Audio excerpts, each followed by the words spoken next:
చాలా విచిత్రంగా ఉంటుంది రజనీకాంత్ గారు రాజకీయాలు ఎప్పుడు డైమెన్షన్ టికెట్ ఇచ్చిన వాళ్ళు కూడా వెళ్ళి జాయిన్ అయ్యారు. That's what I'm telling. Kadiyam Srihari తాను చచ్చి ఇప్పుడు టీఆర్ఎస్ని బతికించిందండి అక్కడ వరంగల్లో.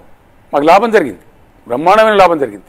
మీరు చూస్తారు రేపు వరంగల్ రిజల్ట్ బ్రహ్మాండమైన మేయర్. ఎందుకు కడియం శ్రీహరి వదిలేసి వెళ్ళిపోయారు? టికెట్ ఇచ్చిన ఆయన కుమార్తెకి టికెట్ ఇచ్చినా కూడా వదిలేసి వెళ్ళిపోయారు. కడియం శ్రీహరి అనే వ్యక్తి ఓడిపోయి ఇంటికాడు ఉంటే నేను పిలిచి ఆయన పార్లమెంట్ మెంబర్ గెలిపించి మళ్ళీ ఇక్కడ అవసరం ఏర్పడ్డది, ఆయన కొంచెం సీనియర్ పనిచేస్తాడని చెప్పి అది రాజీనామా చేపించి మళ్ళీ బై ఎలక్షన్ గెలిచి ఎమ్మెల్సీ చేసి ఇక్కడ ఉప ముఖ్యమంత్రి చేసినామండి. ఒక రాజకీయ పార్టీ అంతకన్నా ఎక్కువ ఏం పదవి ఇస్తుందండి?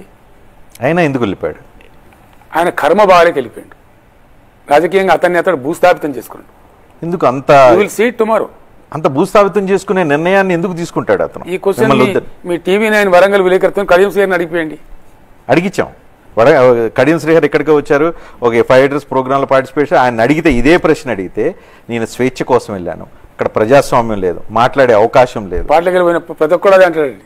పార్టీ నువ్వు ఉప ముఖ్యమంత్రి ఉన్నప్పుడు స్వేచ్ఛ ఉంది, మంచిగా దర్జాగా 4 ఏళ్ళు పదవి వెలగబెడితే అప్పుడు స్వేచ్ఛ ఉంది, నీ బిడ్డకి టికెట్ ఇప్పించుకునే స్వేచ్ఛ ఉంది. నీ బిడ్డకి టికెట్ ఎట్లా వచ్చిందండి? అమ్మాయికి ఎందుకు ఇచ్చినా మేము? కడియం శ్రీహరి కూతురనే కదా. అది అక్కడ అప్పుడు స్వేచ్ఛగా కనవలేదు నీకు. కానీ దుర్మార్గంగా విడిచిపెట్టి అధికార పార్టీ వైపు సన్ఫ్లవర్ లాగా పొద్దుతిరుగుడు పువ్వులాగా ఎక్కడ అధికారం అక్కడ పోయినప్పుడు మాత్రం నీకు అప్పుడు ఇవన్నీ మాటలు చెప్తావు.